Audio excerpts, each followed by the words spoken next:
আসসালামু আলাইকুম বন্ধুরা, ওয়েলকাম টু মাই চ্যানেল। আশা করি আল্লাহর রহমতে আপনারা সবাই ভালো আছেন। বন্ধুরা, আজ যাচ্ছি সংসারে কিছু টুকিটাকি প্রয়োজনীয় জিনিস কিনতে। ভাবলাম আপনাদের সাথে শেয়ার করি। আপনাদের যদি ভালো লাগে অবশ্যই আমার চ্যানেলটি সাবস্ক্রাইব করে দেবেন, পাশে থাকা বেল বাটনটি অন করে দেবেন এবং আমার ভিডিওটিকে একটি লাইক কমেন্ট শেয়ার করে পাশে থাকবেন। বন্ধুরা দেখুন, আমি এই জিনিসগুলো কিনেছি।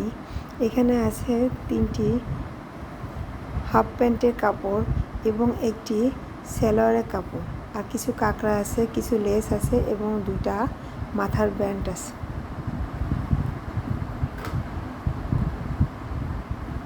তাহলে বন্ধুরা, আপনারা সবাই ভালো থাকবেন। আজ এই পর্যন্ত। ধন্যবাদ। আল্লাহ হাফেজ।